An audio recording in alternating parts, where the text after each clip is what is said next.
Bonjour à tous et bienvenue à notre premier webinaire qui a pour sujet le Compriband, réussir la pose des menuiseries extérieures. Compriband est une véritable référence dans le domaine des mousses imprégnées et a atteint le statut enviable d'appellation générique. On dit généralement on pose du Compriband. Au cours de ce webinaire, nous allons vraiment rentrer dans le détail afin que vous puissiez vous approprier techniquement le produit, connaître ses performances, la réglementation et les grands principes de pose. Vous êtes nombreux à vous être inscrits et à participer à ce webinaire et nous vous en remercions. Avant de commencer, voici quelques règles pour que le webinaire se déroule dans les meilleures conditions. Vos micros sont coupés, mais n'hésitez pas à poser vos questions via le bouton questions-réponses en bas de l'écran. Vous pouvez rédiger vos questions au fur et à mesure des interventions. À la fin du webinaire, nous consacrerons un temps d'échange pour essayer de répondre à un maximum de questions. Ce webinaire va durer environ une trentaine de minutes et sera disponible en replay. Également, pensez à ajuster votre son pour une bonne qualité d'écoute. Ce webinaire est animé par deux intervenants. Tout d'abord, Antoine Fréville, qui est responsable projet développement et qui interviendra sur la partie normative et réglementaire. Bonjour à tous. Et par Thomas Pinson, responsable commercial pour la région Rhône-Alpes-Auvergne, qui vous présentera le Compriband et sa mise en œuvre. Bonjour à tous. Pendant ce webinaire, nos deux experts partageront avec vous leurs connaissances et recommandations. Je laisse maintenant la parole à Thomas. Merci Émilie pour ton introduction. Donc au programme de ce webinaire, tout d'abord, je vous présenterai notre société Tramico afin de mieux nous situer sur le marché. Ensuite, je vous détaillerai les caractéristiques et les propriétés techniques du Compriband, donc qui est notre mousse imprégnée qui fêtera bientôt ses 60 ans. Et l'objectif sera vraiment de vous approprier la mécanique et la performance du produit. Puis, Antoine vous présentera les normes qui encadrent le traitement de l'étanchéité des menuiseries extérieures et les produits que pourrait proposer selon l'exigence demandée. Alors en effet, il existe plusieurs normes ou labels sur le marché et il est parfois difficile de savoir quel produit y associer. Enfin, nous mettrons en situation l'application et la pose du Compriband sur deux cas de pose classiques de menuiserie afin d'optimiser toutes les performances du produit. Et pour terminer ce webinaire, comme vous l'a dit Émilie, nous prendrons 15 minutes pour répondre au maximum de vos questions que vous aurez posées sur le chat.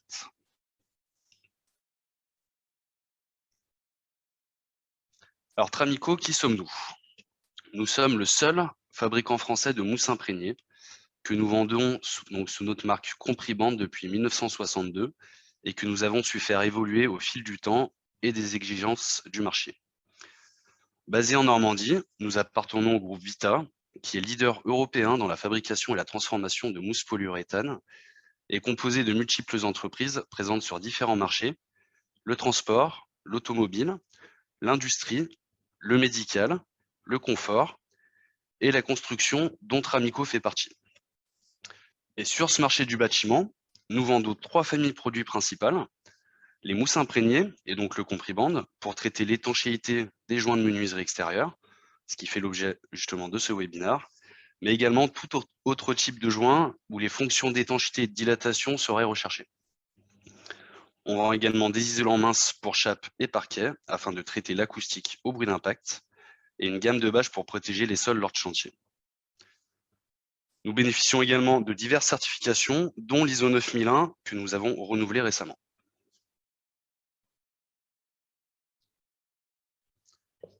Nous allons maintenant aborder la technicité du Compriband, qui est vraiment le premier cœur de sujet de ce webinaire.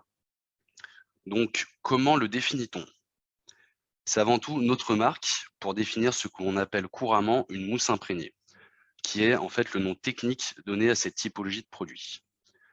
Il est composé d'une mousse souple qui va lui permettre de combler les défauts de support et supporter les mouvements de dilatation du joint traité.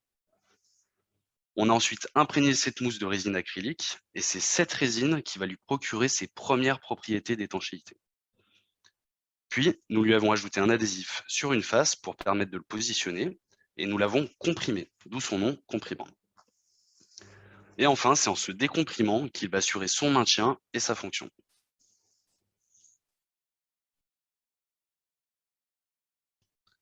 Alors, quelles sont les propriétés et les performances du compribande? Donc, tout d'abord, une étanchéité à l'air et à l'eau supérieure à 600 pascal. Donc, c'est grâce à sa résine et à sa compression qui va permettre au compribande de résister à une pluie battante par des vents de 130 km/h. Ensuite, sa souplesse va lui permettre de suivre les mouvements de dilatation du bâtiment et donc du joint, mais tout en préservant ses propriétés d'étanchéité ci-dessus. Il tient très bien dans le temps, il va résister aux UV, aux intempéries, et ainsi préserver la continuité de l'étanchéité de la menuiserie sur toute sa durée de vie. Puis sa perméabilité à la vapeur d'eau va lui permettre de participer à l'évacuation de la vapeur du bâtiment vers l'extérieur. Ainsi, en plus d'être conforme au DTU pour être posé seul, cela a un avantage supplémentaire de ne pas y ajouter une première barrière de silicone. Enfin, il participe également à l'isolation acoustique et thermique du bâtiment.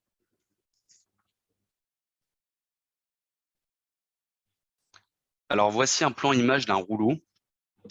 Il faut savoir que le compribande est défini par deux cotes principales, sa plage d'utilisation, qui est liée à l'épaisseur du produit, et sa largeur.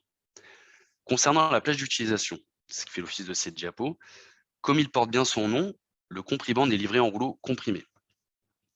La plage d'utilisation, donc vous la verrez apparaître dans une prochaine diapo sur nos étiquettes produits, c'est l'intervalle en millimètres dans lequel le compribande va s'expanser, se décomprimer et assurer sa fonction d'étanchéité à l'air et à l'eau.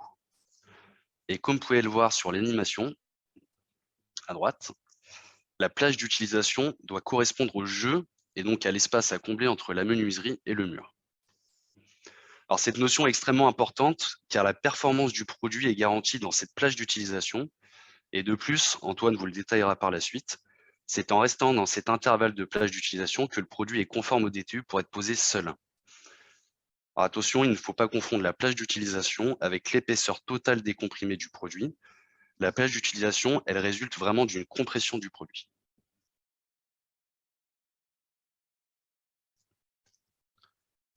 Alors maintenant, comment détermine-t-on la largeur? Comme vous pouvez le voir sur le plan image à droite, on va déterminer la largeur selon la zone de contact entre la menuiserie et votre support. Pour une pose en applique, comme dans cet exemple, on mesure le recouvrement en verre du dormant sur le gros œuvre. On va alors choisir une largeur de compribande inférieure afin d'avoir un léger retrait et pour éviter le débordement du produit et laisser un espace pour un éventuel mastic de finition. Pour la pose en tunnel, la menuiserie va cette fois-ci être encastrée dans le mur. On va donc mesurer l'épaisseur du dormant, car c'est toute cette épaisseur qui va être en contact avec le support. On doit donc choisir logiquement une largeur de compribande plus importante qu'en applique. Alors comment fonctionne l'étanchéité du compribande? On commence par prendre une mousse polyuréthane brute à cellules ouvertes. Donc ces cellules ouvertes en fait laissent donc l'eau et l'air passer et il n'y a aucune étanchéité. On vient ensuite imprégner cette mousse et c'est cette imprégnation de résine qui va créer une première barrière rideau sur les cellules qui est encore suffisante pour créer une bonne étanchéité. Et enfin, on vient comprimer le produit et c'est cette compression qui va mécaniquement fermer les cellules. Et associé à l'imprégnation, on a alors un produit qui résiste à une pluie battante par des vents de 130 km/h minimum. C'est ces fameux 600 pascal qu'on a vu en début de présentation. Alors cette diapo elle est importante, c'est vraiment de vous approprier la mécanique vraiment du produit et de cette fermeture de cellules en compression, parce qu'on a souvent des retours chantiers où le fait de voir une mousse apparente au niveau des menuiseries peut donner un sentiment d'éponge, alors que ce n'est pas du tout le cas. Il a vraiment des performances pour être posé seul et être complètement étanche.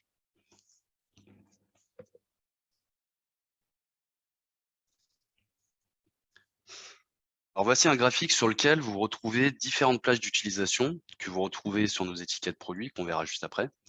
Donc 2,5, 3,7, 4,11 et 5,14. Donc ces plages sont exprimées en millimètres. Donc si on prend l'exemple du 2,5 mm, cela signifie qu'on livre un rouleau comprimé à 2 mm, donc à gauche, et qui après ouverture va s'expanser et être efficace jusqu'à 5 mm pour être conforme. Donc on parlait précédemment d'une étanchéité à la pluie battante par des vents de 130 km/h, soit une étanchéité à 600 pascal. Alors, comme je disais tout à l'heure, on parlait d'une étanchéité supérieure à 600 pascal. Car dans cet exemple du 2,5, on retrouve l'étanchéité des 600 pascal à 5 mm, soit le maxi de la plage d'utilisation à droite. Et plus on va comprimer le produit, plus les cellules de la mousse vont se fermer, Et on va alors se rapprocher du minimum de la plage, donc là, en l'occurrence 2 mm à gauche, et on va augmenter l'étanchéité du produit jusqu'à 1200 pascal. Enfin, comme vous pouvez le constater, plus on monte en plage d'utilisation, plus on va pouvoir rattraper des défauts de niveau importants. Donc pour l'exemple du 2,5, on va rattraper de 2 à 5, soit 3 mm de défaut, contre 9 mm pour une plage de 5 à 14 mm. Donc pour rappel, si vous utilisez bien le produit dans sa plage, que vous avez déterminé, il pourra être alors utilisé seul et être conforme au DTU.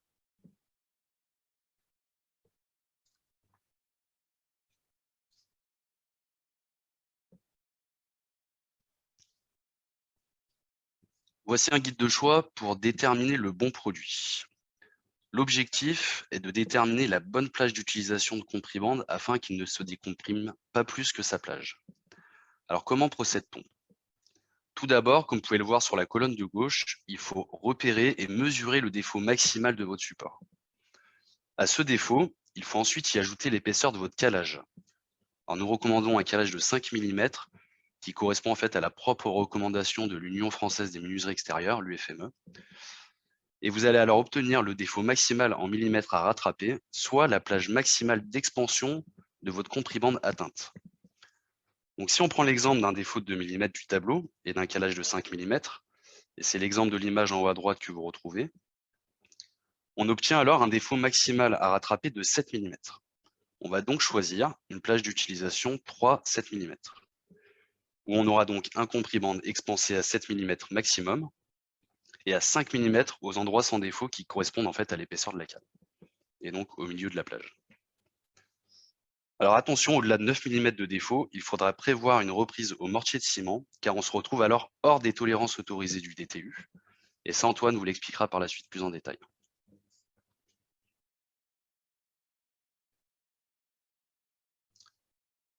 Donc vous retrouvez absolument toutes les informations sur notre étiquette produit. Donc pour commencer, le Compriband, qui est donc notre marque et qui est devenu un nom générique sur le marché, Émilie l'a cité en introduction, il rentre, comme on l'a vu précédemment, dans la classification des mousses imprégnées. Pour déterminer les caractéristiques de la mousse imprégnée, différentes informations doivent être indiquées pour identifier la performance d'étanchéité du produit. Donc tout d'abord, la classe d'étanchéité. Donc comme vous pouvez le voir avec la petite flèche bleue, notre Compriband a une classe d'étanchéité classe 1, 600 pascal.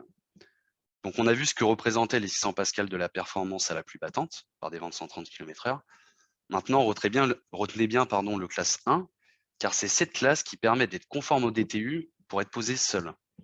En effet, il existe d'autres mousses imprégnées, de classe 2, qui elles vont être considérées comme de simples fonds de joint au regard du DTU. Ensuite, vous retrouvez les dimensions du produit.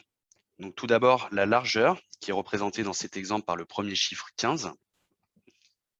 La plage d'utilisation, représentée par les deux chiffres suivants, 4, 11, où le Compriband en fait va être efficace et conforme pour être posé seul dans cette plage, de 4 à 11 mm. Enfin, la longueur de rouleau, elle est également indiquée pour définir vos métrés pour vos chantiers. Alors, la mousse imprégnée doit également bénéficier d'un cahier des charges validé par un bureau de contrôle. Dans notre cas, c'est Socotec qui nous valide, pour être conforme au DTU.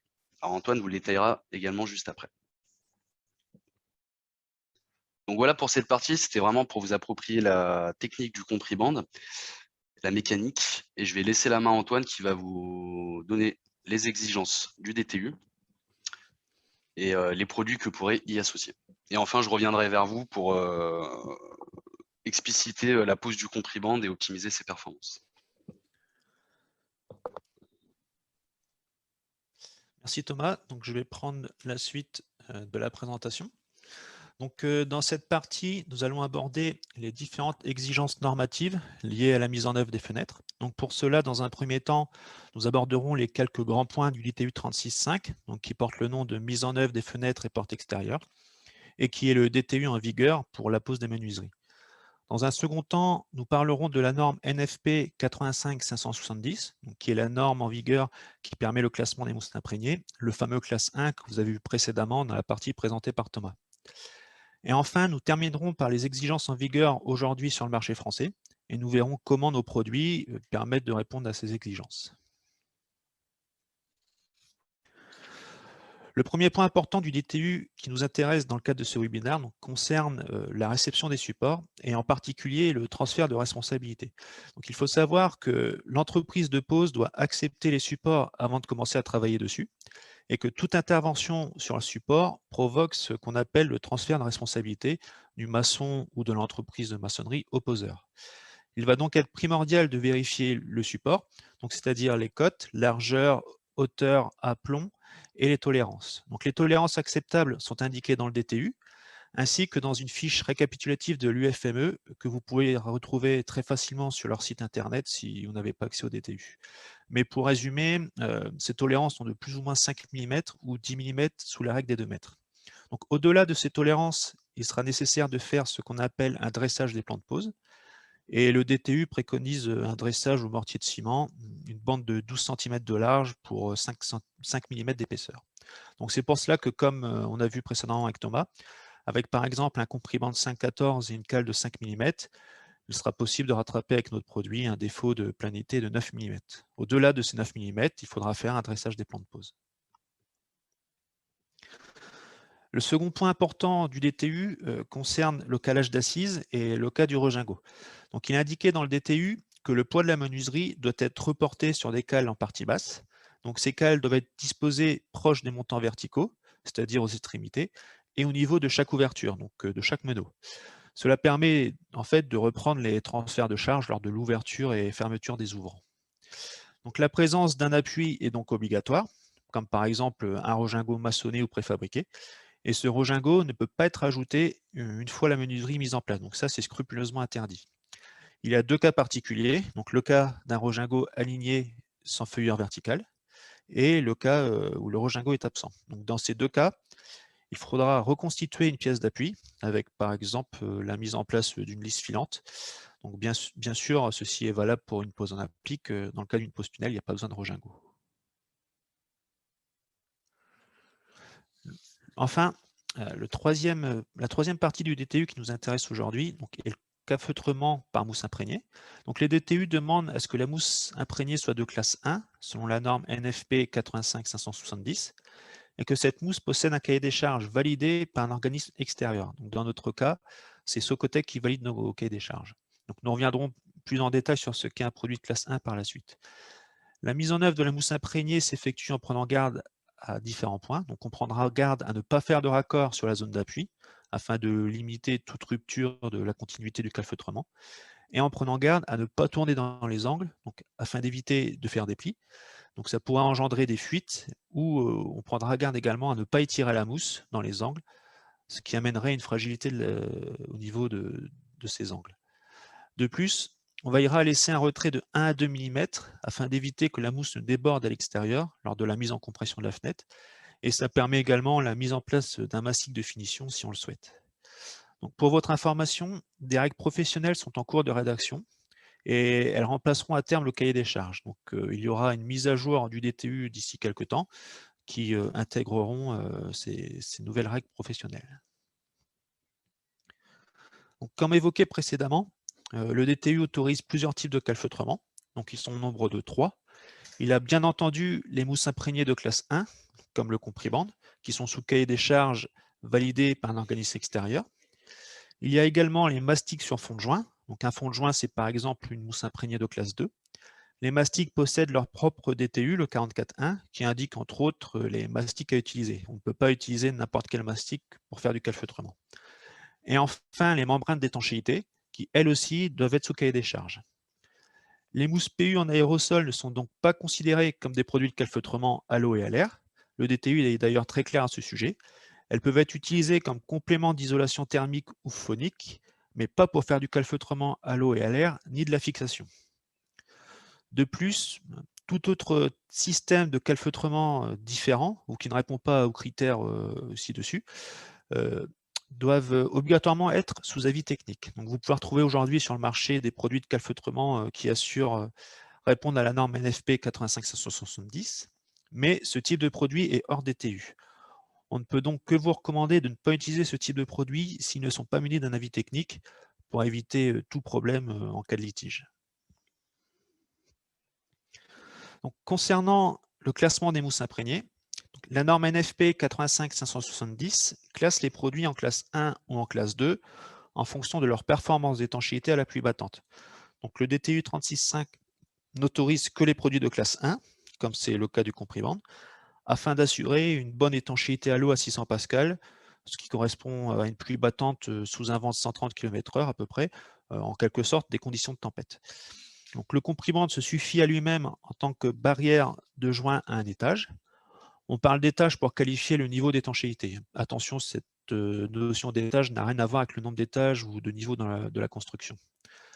Les produits de classe 1 présentent également des propriétés de reprise d'épaisseur après exposition UV et également après exposition à des cycles chaud, froid, humide. Donc ceci afin de garantir que la mousse imprégnée suit bien les dilatations du joint au cours du temps.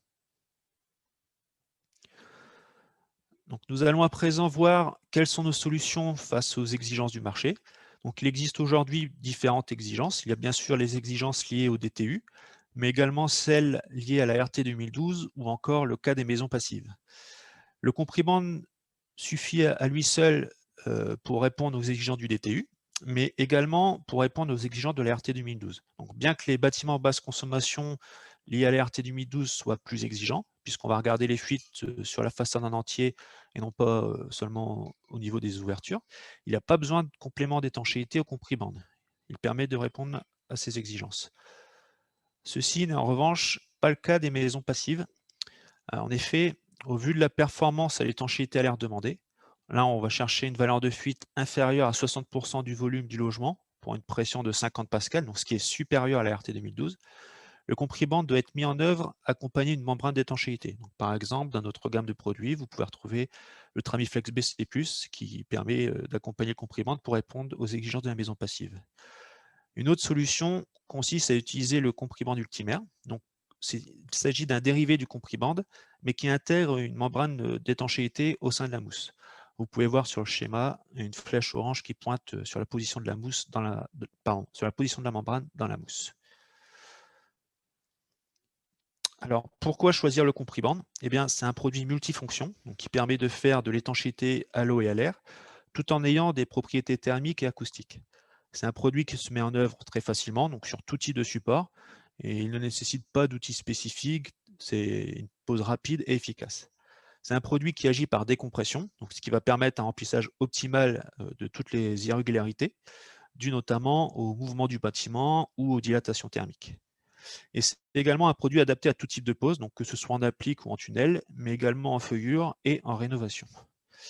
Nous allons maintenant poursuivre ce webinaire par deux exemples de mise en œuvre, donc sous forme de vidéo, et présentés par Thomas. Merci Antoine pour ta présentation. Donc en effet, nous allons maintenant mettre en situation la pose du comprimand sur deux cas de pose classiques que vous rencontrez au quotidien. Donc tout d'abord la pose en applique intérieure et la pose en tunnel. Donc l'objectif de cette mise en œuvre, c'est vraiment de vous permettre d'optimiser au maximum les performances du produit qu'on vient de voir.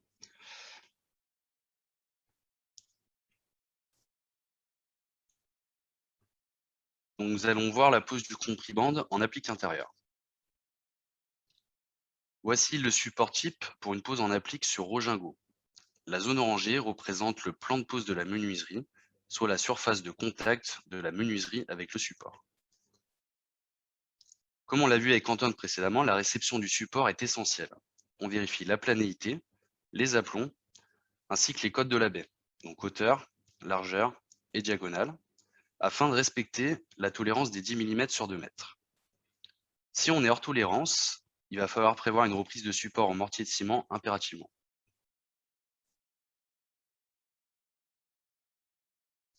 Le choix de la largeur du comprimand est défini selon le recouvrement de votre menuiserie sur le support, représenté ici par la zone en pointillé. Il faudra ainsi choisir une largeur de comprimand inférieure au recouvrement. Concernant la pose du comprimand, on commence par appliquer une bande à chaque extrémité du Rogingo. Ces bandes permettront d'assurer la continuité de l'étanchéité au niveau de l'angle. Ensuite, on déroule le comprimand le long de la pièce d'appui. Mais attention, les raccords en partie basse sont interdits. Il faut prévoir une surlongueur au niveau des raccords, représentés par les petites vagues, afin d'avoir une mise en pression mousse contre mousse pour préserver la continuité de l'étanchéité. Puis, on applique le compriband en partie haute en prévoyant une surlongueur de chaque côté en prévision des raccords verticaux. On veillera à laisser un retrait de 1 à 2 mm pour éviter un débordement du compriband et laisser un espace pour un éventuel mastic de finition. On poursuit avec la pose des bandes verticales. Donc, contrairement à la partie basse, les raccords sur les montants latéraux sont autorisés. Soyez toutefois vigilant à toujours prévoir vos surlongueurs pour préserver l'étanchéité de vos raccords. La pose du comprimand terminée, avant la mise en place de la menuiserie, il faut disposer les cales d'assises proches des montants latéraux pour supporter le poids de la menuiserie. On fixe ensuite la menuiserie à niveau à l'aide de cales fourchettes et qui permettent également une rupture pont thermique avec les écarts. Ainsi, vous avez réalisé une parfaite pose du compriband en applique intérieur.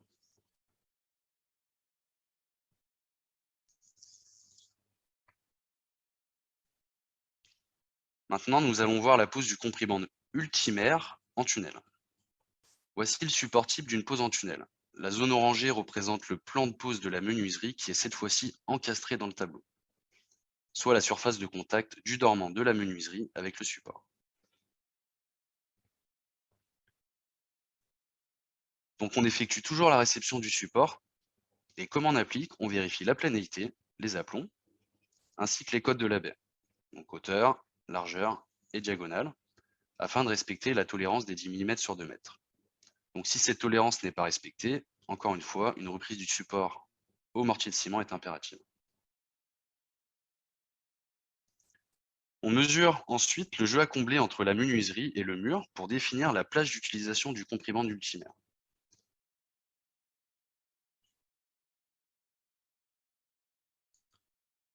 Puis on mesure l'épaisseur du dormant pour définir la largeur de comprimand ultimaire qui doit être inférieure à ce dernier. Alors le comprimand ultimaire a la particularité d'avoir une membrane d'étanchéité à l'air intégrée dans la mousse et cette membrane doit être positionnée côté intérieur du logement. En pose tunnel, le comprimand est posé directement sur le dormant. La longueur des bandes horizontales doivent correspondre à la largeur du tableau auquel on ajoute une surlongueur de 10 mm, soit 5 mm de chaque côté. Et c'est cette surlongueur qui va permettre d'éviter les points de fuite dans les angles. La longueur des bandes verticales doit être égale à la hauteur de la menuiserie, auquel on ajoute également une surlongueur de 10 mm pour permettre un bon raccord avec les bandes horizontales. Donc voici l'ordre de pose que nous préconisons. Appliquer le comprimand ultimaire en commençant par la bande du montant du haut, sans oublier la surlongueur de chaque côté pour combler les angles. Poser la bande suivante sur le montant droit. Les raccords latéraux sont autorisés, tout en prévoyant une surlongueur pour préserver la continuité de l'étanchéité. Reproduire la même opération sur le montant gauche. Et finir la pose de la dernière bande en partie basse, toujours avec une surlongueur de chaque côté. Mais attention, les raccords en partie basse sont toujours interdits. Alors le comprimand ultimaire a l'avantage de bénéficier d'un temps d'expansion lent, ce qui facilite l'insertion de la menuiserie dans le tableau. Donc la pose du comprimand terminée, avant la mise en place de la menuiserie, on va encore disposer les cales d'assises proches des montants latéraux pour supporter le poids de la menuiserie. Ensuite, on centre la menuiserie à niveau et on vient traverser le comprimand ultimaire avec les vis en ayant préalablement pré-percé le dormant. Ainsi, vous avez réalisé une parfaite pose du comprimand en tunnel. Donc voilà, ces deux vidéos étaient vous montrer pour nous la meilleure façon que nous préconisons de poser le comprimand pour préserver vraiment et optimiser au maximum ses capacités d'étanchéité et ses performances. Donc je vais redonner la main à Émilie pour passer aux questions-réponses. Très Merci bien. à tous. Merci Thomas. Avant de passer aux questions, si vous souhaitez des informations complémentaires sur le sujet évoqué ce jour, n'hésitez pas à nous contacter donc soit via notre site web tramico.fr ou via l'adresse mail tramico@tramico.fr. Nous allons prendre à peu près 15 minutes pour répondre à un maximum de questions. Si malheureusement le temps est trop court et que nous n'avons pas le temps d'y répondre, nous vous ferons parvenir par mail les réponses à toutes vos questions. En attendant que vous posiez vos dernières questions. Je vous partage un petit questionnaire rapide pour connaître votre satisfaction sur ce webinaire. Merci d'être le plus transparent afin que l'on s'améliore pour les prochains webinaires. Nous espérons qu'on a répondu à un maximum de questions. On vous remercie pour votre participation. Le webinaire est maintenant terminé. Je remercie également Antoine et Thomas pour l'intervention et Eric pour le support technique. J'espère que cette présentation vous a plu, qu'elle aura été enrichissante. Qu'on vous retrouvera pour un prochain webinaire. Et je vous souhaite une bonne fin de journée et un bon week-end. À bientôt. Merci à Au revoir. tous. Merci Merci, à vous. au revoir. Merci, Émilie.